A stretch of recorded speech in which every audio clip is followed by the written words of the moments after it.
क्व संसार क्व च आभास क्व साध्यं क्व च साधनम् आकाशस्य एव धीरस्य nirvikalpasya sarvadā.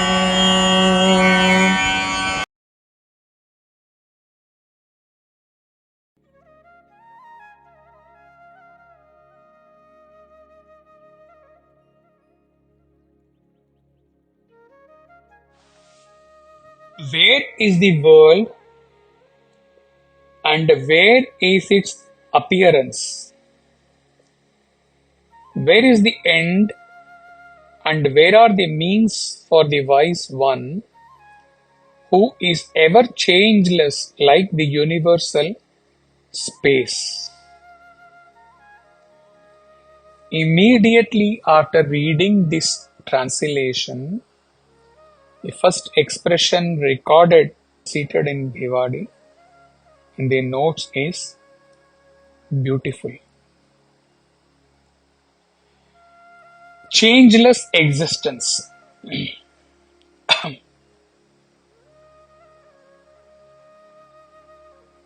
Nirvikalpasya.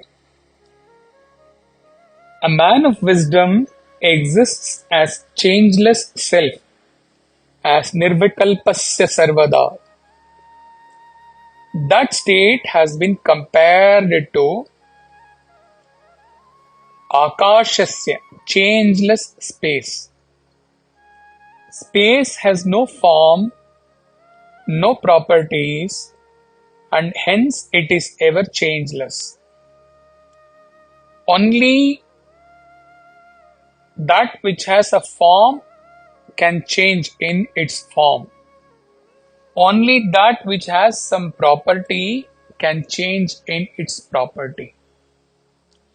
Only objects within a boundary can change, can move out of the boundary. Only anything that can be seen can change. A Jivan Mukta, like space, has no form, no property, does not exist within any boundary, and his inner state cannot be seen. Not even for a moment he can afford to come down from that changeless self state. If he comes down from that changeless state for a moment, he comes to his BMI level. At BMI level, it will be impossible that one remains without perceiving things in this creation. A Jivan Mukta cannot come down from his state, and it is impossible if ever anyone comes down, or if anyone has not reached that state, ultimate state, it is impossible that that jiva will remain without perceiving any duality at his BMI level. What is duality? Duality is but a disturbance in consciousness. Chinmaya has translated ābhāsaḥ as ego. Appearance of creation in a jiva's mind itself is caused due to ego. Or we may say the appearance itself is ego. In case of a jiva, world comes to him, world's perception comes to him, he carries the perception to his vasanas, Vasanas feed the mind with desires, attachment, aversion, etc. Whereas in case of a Jivan Mukta, he cannot ever move from his changeless state. He cannot perceive the creation with its multiplicity.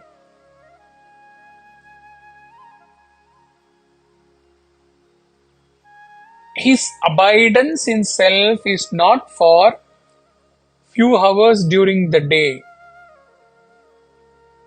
and during the remaining hours changing over to creation.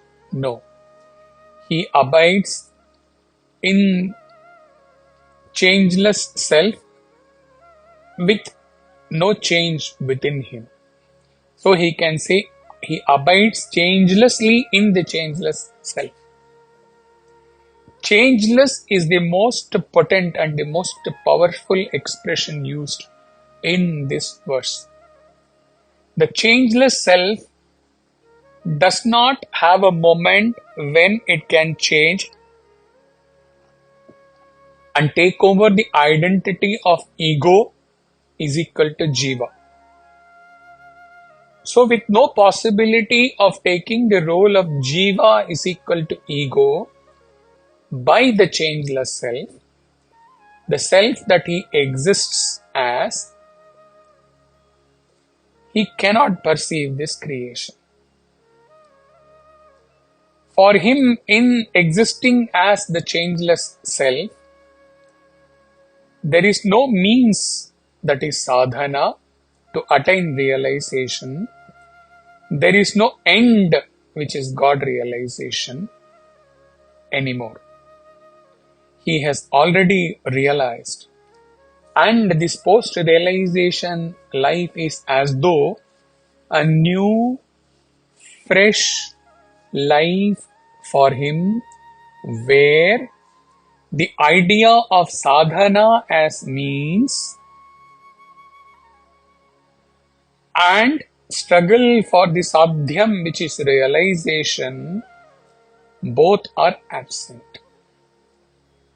He might have started the journey with sadhana as means and realization as the end, but post-realization, he has become what he sought. He exists as self. He exists as God.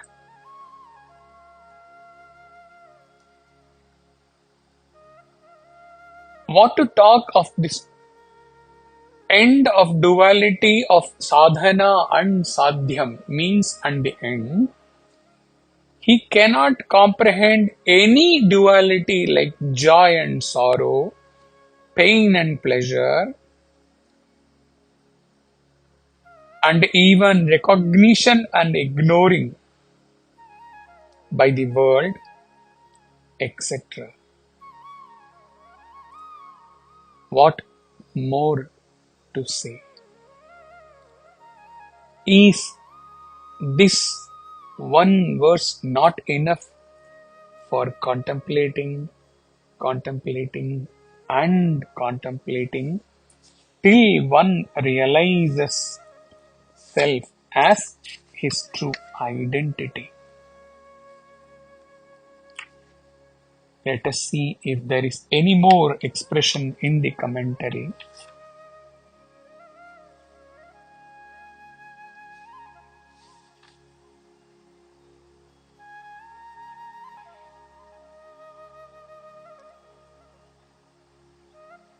The man of realization is ever in the infinite, wherein he has become changeless, all pervading like the universal space.